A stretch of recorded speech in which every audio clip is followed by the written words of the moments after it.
I have come to realize not everybody knows the truth about the food industry and how much they don't care about us. Hello and welcome to the Command Podcast, where our mission is to help you, the busy, hardworking men and women who build and contribute to our society and this world and its infrastructure, to help you take command of your mind, your body, and your future, so that we could create a powerful, effective individual who has a desire to immerse themselves in greatness, so that together we can unify and assume command of our environments, our communities, and our country to do our part in preserving freedom. Join me on this mission of becoming the next generation of leaders to make living with integrity badass again. I'm your host, Trent Ebersol, and now it is time to take command.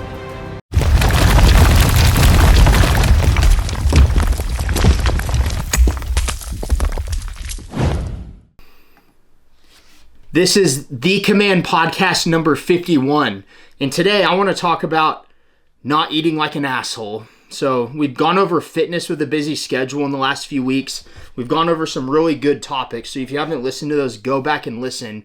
But they all kind of build up on each other. Last week was about taking command of your mind and really what the secret sauce is to taking command of your mind so that you can start taking command of your body and your life. Today I want to start talking about taking command of your nutrition, and that all starts with not eating like an asshole. So let me ask you this, what do you think makes up for most of your results when it comes to your body, your health, and your fitness? Is it working out? Is it sleep? Is it your nutrition? Well, all those parts play a big role for sure. Sleep is very important, but nutrition makes up for the majority of your results. You can't outwork a bad diet. I did that most of my life, to be completely honest. I used to, just want to be big growing up. When I was in high school, I'd lift heavy weights and I'd go and get, I'd spend 3 hours in the gym and I'd go to, get the Carl's Jr. coupons and I get 2 Western bacon cheeseburgers because I was getting those, 5,000 calories in a day. And although I was big and I was strong, I wasn't healthy and I didn't look that good either. I was just big. So that's really not the answer. You want to really know what you're putting in your body. You want to put good fuel into your body. So you need to start putting stuff into your body in terms of what it should have as fuel rather than what you want in terms of comfort and pleasure. Because most people are out of shape because they seek comfort and pleasure in the way that they eat rather than seeking fuel and seeking what they should be eating to get in shape and to forge the body and the physique that they want. So when I say stop eating like an asshole, that means really you know what you should be eating on a regular basis. Most of us know what we should be eating, although I have come to realize not everybody knows the truth about the food industry and how much they don't care about us. So many things. For one, you need to be educated because there's so many things that are labeled as healthy. Cereals, all kinds of stuff, processed food in the stores that say like, heart healthy. It makes you think that it's good for you, but in all reality, it's not good for you. They just put those things on there to make you a mass consumer of it, to make you buy it because you think it's healthy, but they're lying to you. So you need to be educated, and that's what I'm trying to do here. You shouldn't eat things with a bunch of ingredients on it. You shouldn't eat things with, all kinds of preservatives. You shouldn't eat things with more than 7, at least not very many things with, more than 7 to 9 ingredients on the back of the box. You shouldn't be eating things with food colorings in them. You shouldn't be eating fast food except for on a rare occasion. And now, this is what I really mean by what it means to not eat like an asshole. As you guys know, I'm a heavy equipment operator. I work out of town and I have to eat out sometimes. Yes, I bring food with me and I'll get into that here in a few minutes. But sometimes it's inevitable. You're going to have to eat out. You're going to get invited out to go to dinner with some friends or some family, or you're just going to have a long ass day and you're going to have to hit a drive-through to get some fast food. So here's the difference between eating mindfully and eating like an asshole.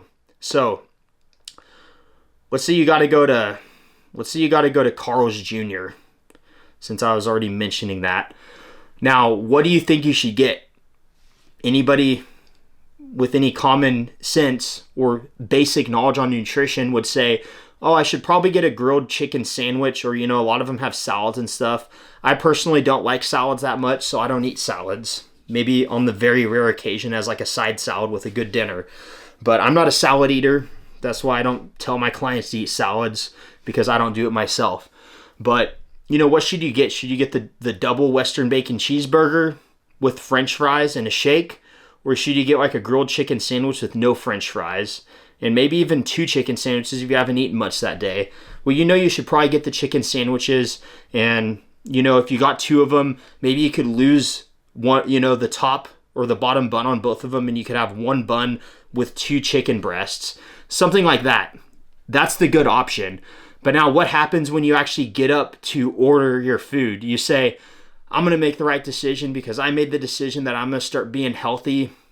And, there is a healthy option everywhere, including at Carl's Jr. Yeah, it might not be as healthy as if you made that chicken sandwich at home, but it's still a lot better than what you could pick on the menu. But what happens when you get up to the menu and they ask you what you want? And I know this from experience because I've done this so many times. I'm pretty good about it now, but what happens? It's almost like you feel like somebody has a gun to one of your family members' heads and they're like, what do you want? And you're like, you have in your head, grilled chicken sandwich. But when they ask, it's like, somebody has a gun to your family member's head and it's like they're peer pressuring you. And you're like, double Western bacon cheeseburger, make it 2 of them with a side of, French fries, and let me get an Oreo shake. So it's like, it's because you've made a habit to yourself, and that's what got you out of shape, of eating what you want, when you want, what tastes good, and you've basically created a habit of looking at food as comfort and pleasure rather than a means to an end, which is to achieve a result in your body, to fuel your body, to trigger muscle protein synthesis to build muscle. So that's what happens when you have made a habit with yourself of seeking pleasure and comfort through your food. It's almost like, and I bet most of you guys know what I'm talking about. You already had the meal planned in your head. You said, I'm going to get the healthiest thing on the menu. I'm going to get a grilled chicken sandwich. I'm going to get a chicken salad or something like that. No French fries, no soda, no shake, anything like that. But once they ask you, it's like the peer pressure just makes you crumble and you get what you really wanted all along. And then you justify it in your head like, oh, I had a long day. I haven't eaten much today. So is it really that bad if I eat, 3,000 calories in this one sitting? Well, the answer is yes. And the biggest answer is yes, maybe you have the calories available for that. But first of all, getting a soda or a shake with it, that's going to make you feel like crap because you're going to have a sugar overload. Getting anything deep fried is going to make you feel like crap. It's okay to have a cheeseburger sometimes, but just try to go for the cheeseburger without, deep fried onion rings on it. Like I had a 4x4 from In-N-Out yesterday because I didn't eat anything all day, and I figured, I could use a 1,000-calorie meal right now. But 4x4, tons of protein. Yes, I got the bun, but I didn't eat anything really all day, so I got it and it was delicious. But that was really the only big meal I had yesterday, so I still didn't go over my calories. Now, that's not something I do all the time, but what I'm saying is it is okay to have a cheeseburger sometime. Just when you can, lose the bun if you can, get a protein style. Or, the better option is to get like a grilled chicken sandwich because, chicken is just a leaner source of protein, where hamburger has a lot more fat in it. So don't order like an asshole. Stick to what you said you were going to order. If you said you were going to, pick the healthier option on the menu, stick to that healthier option rather than crumbling under the peer pressure. That person doesn't care what you order, but you basically feel this pressure like you should get what you want. And then you crumble under that pressure when they ask you and you get what you actually want rather than the healthy choice that you decided on. So stop eating like an asshole. Next thing to stop eating like an asshole, well, keep it out of your house. Keep chips out of your house. Keep ice cream out of your house. And I'll admit, ice cream, that's one of my weaknesses. I freaking love ice cream. And if there's ice cream, I will eat it. In fact, I have a tub of Tillamook vanilla ice cream in the fridge right now. And, I haven't had any today. That's pretty good. I'm testing my discipline here by having it in there and not eating it because I freaking love ice cream. But I can tell you one thing. I've noticed that if I have even just like 4 or 5 bites, I try not to eat the whole thing too fast. If my wife listens to this, she'll beg to differ. But, I'll try to just have a few bites here and there rather than like have a giant bowl of it on a regular basis. And I try not to keep it in the house, period. But I've noticed recently that, I'm trying to gain self-awareness on the way I feel from the actions that I take. If I have any ice cream close to bed, I feel like complete dog shit the next day. It's almost like a sugar hangover. It's like a sugar blood crash that goes through the night into the morning. And I have brain fog and I feel like shit. So we're really actually working on cutting out sugar right now. I'll still have sugar and fruit and stuff like that, and I'll still have the occasional ice cream. But I really think sugar is really much worse for us than we're led to believe, mostly in the way that it makes you feel. So that's something I'm working on right now. But keep it out of your house. That's the easiest thing to do. Processed garbage like chips, ice cream is delicious, but keep it out of your house. Chips, crackers, anything that is just like overloaded in carbohydrates, processed carbs, that's in a box, keep it out of your house. Keeps things like fruit around as a snack, Greek yogurt, protein sources like some barbecue chicken, stuff like that. Keep healthy options around. A protein bar, some Quest or First Form protein bars or something like that. Try to keep your snacks something that is high protein so that you always get enough protein to trigger muscle protein synthesis. And I'm not going to get into the weeds on this, but it needs to be like minimum of 20 grams of a high quality protein so that it has 3 grams of L-leucine, which is one of the amino acids that triggers muscle protein synthesis. And most high source protein, high quality sources of protein, you need 20 grams at least to get that 3 grams of leucine to trigger the muscle repair process in your muscles. So I try not to eat anything unless I'm getting at least 20 to 30 grams of protein, even if it's a snack. That's why I like Greek yogurt, protein bars, even like some of those like high protein cookies once in a while to kind of kill your sweet tooth is fine. Yes, they are processed, but if it's going to keep you from making bad decisions and getting a bunch of junk food to pig out on, then that's okay. It's okay to have some things like that around. Just don't eat them all throughout your day. Maybe like one a day to kill that sweet tooth, to get rid of that craving, and then move on with your day. So keep the stuff out of your house. Keep wholesome, natural foods. Next thing is to have your stuff planned out. So I already covered if you're going to eat out. Same thing, like I talked about fast food, but also if you go to a restaurant, get a steak. I wouldn't consider a steak a cheat meal. Yes, a big old ribeye has a lot of freaking calories, but that's okay on occasion, and if you're going to eat steak on a regular basis, which I do, get like a sirloin filet, get something that is, not so fatty as a ribeye, because a ribeye does, they have like a lot of calories in them, but a healthy meal, in my opinion, would be some kind of chicken with some potatoes and vegetables, or a steak with some potatoes and vegetables. If you go out to a nicer dinner, that's not fast food, there's always going to be a better choice on the menu. You don't have to get a salad, like I said before, but you also don't have to get like a big old like Philly cheesesteak sandwich with all kinds of bread with French fries, or you don't have to get, the big old cheeseburger. Just get like something, a plate that has meat, fish, poultry, and then a side of vegetables and some other side. That's it. That is a healthy decision going out to a restaurant. So next thing is be prepared. So covered eating out, fast food and, more sit down restaurants. Covered, keep it out of your house. Don't get the crap at the store to keep in your house, because then you're going to be tempted. If you have to drive all the way to the store to get it, then it's going to be a lot harder to fall off your plan and make the wrong decision. Be prepared. Have your meals planned. That's going to, if you get to go home, having your meals planned to be cooked when you get home, or maybe your wife or your significant other is going to cook because they get home before you, that's going to basically save you from having to go hit the drive-thru, right? And now eat that plan, follow through with your plan, because it's so easy to say we have this food in the fridge and then you go out and eat out anyways because it sounds good and it sounds easier. But in all reality, it ends up taking more time because you got to leave the house, go get takeout, bring it back. Stick to the plan that you made, eat the meal that you had planned, and stick to it. The easiest way to stick to your plan is to go grocery shopping for the week, plan out your meals. If you're not going home all week, like I do, then meal prep. One of my favorite things to meal prep is just a bunch of barbecue chicken. I just marinate it in Yoshida's, teriyaki sauce and I throw it on the Traeger, and that's enough chicken to last me for at least lunch for the whole week. And if I want to chop it up and put it over a bed of white rice or jasmine rice, that's good for dinner. Barbecued teriyaki chicken, protein, rice, good source of carbs.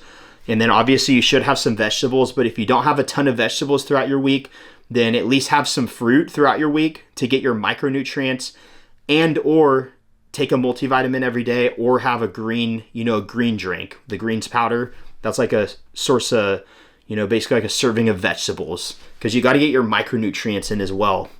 Now, obviously I give you, if you're like a client of mine, I give you all kinds of meal prep recipes and options and coach you on your nutrition. But for the sake of this one, I'm going to say the barbecue chicken's a great one. I like to keep Greek yogurt around, maybe with some blueberries. And this is all stuff that I could put in my ice chest, put on my truck, and take with me to my hotel out of town all week. And I could eat out of a microwave. I have a little food warmer on top of my machine that I can heat it up. It's a 24 volt plug-in like a cigarette lighter. And I put my food in there and it's hot in an hour and a half. Another thing is what I've been doing is I go to justmeats.com and I order enough meat for 2 weeks. It's pre-cooked meat in a container. And then I literally just, they have like teriyaki beef, teriyaki chicken, buffalo chicken, carne asada, braised shredded beef. They have brisket. They have, like probably good 15 or 20 different kinds of meat. And each container has 4 servings. So each container has like 80 to 100 grams of protein. And usually I'll eat half of that container per meal. And one of those containers will be 2 meals for the day. And then I'll have like a bag of the microwavable Ben's rice with that meat. And it's honestly really freaking good. It keeps me from eating out. It keeps me sticking to my plan. It also saves me a lot of time of going to the grocery store or going out to eat that night and having that challenge of picking between what's healthy on the meal and what's not. Because I know it's a challenge. You want to get what is going to taste good. You want to get what looks good on the meal, on the menu. So it's much easier just to stay away from eating out as much as you possibly can. So again, you go to justmeats.com and you pick out, some good protein sources, and you literally just have that meat, and you could eat it out of a microwave. If you're like me and you spend a lot of time in a hotel, just heat that meat up, put it on a bed of rice, or maybe bring some pre-cooked vegetables and have that meat with some vegetables, and then have some sauce. I keep some tahini, which is, that like lime chili seasoning. I keep some of that. I usually keep like some hot sauce and maybe some like Primal Kitchen teriyaki sauce or something like that, a low sugar sauce that I can add to each meal to make it taste better and not, make it not dry. And those meals, the Just Meats things, also come with sauce in them as well. And they're really freaking good. Great way to get your protein. Great way to stick to your plan when you're out of town or even when you're at home. Great way to save time on meal prep. Great way to save time on cooking every night. And, great way not to eat out. So that's what I do. That's how I do my best not to eat like an asshole. Quit stopping at the gas station in the morning and getting junk food when you're tired. I know how it is because I do it sometimes. When I'm tired and I've had 3 or 4 16-hour days that week already, and I'm waking up at 3 in the morning every day, and I'm not getting back to my hotel or whatever or home until 6 or 7 at night. So I just have enough time to shower, eat, go to bed, and wake up at the ass crack of dawn to do it all over again. It's so easy when you go to the gas station in the morning or whatever to get your coffee to get a little, cheese and strawberry Danish or 2 of them. It's so easy to get some snacks because you just want something to enjoy. But instead of thinking about what you want to enjoy now in this moment, think about what you want to enjoy in the future. That future version of yourself that's going to look back and think, I'm damn proud that I made the right decisions, 6 months, a year ago, 5 years ago, because I'm so much happier with where I am right now. Think of what your future version of yourself would want. Think about who that is that you want to become and make the decision that person would make, and stop eating like an asshole. So that's what I got for you guys on nutrition today. Some good fundamentals and basic principles on how not to eat like an asshole and how to take command of your body through your nutrition. And your nutrition also has a big impact on your mind, the way you think, your brain fog, how sharply you think and how you feel in your body. So that kind of goes back to the last episode when I was talking about your mindset. The way you eat is also going to have a very big effect on the way you the way you eat is going to have a big effect on the way you think. So watch where you're eating, fuel your body with the right stuff, and stop eating like an asshole. Plan, prepare for success, and make the right decision on the menu, and don't keep the crap around. So thanks for watching, guys. Please share this show if you got any value out of it with your friends, family, coworkers, anybody who you think would resonate. Don't forget to subscribe to the YouTube channel, subscribe to the podcasting platform that you listen on, and please leave a review on whatever platform you're watching or listening on. It'll help me grow the show and get this message out to more people. So until next time, join me on this mission of becoming the next generation of leaders to make living with integrity badass again. I'm your host, Trenton Ebersol, and now it is time to take command.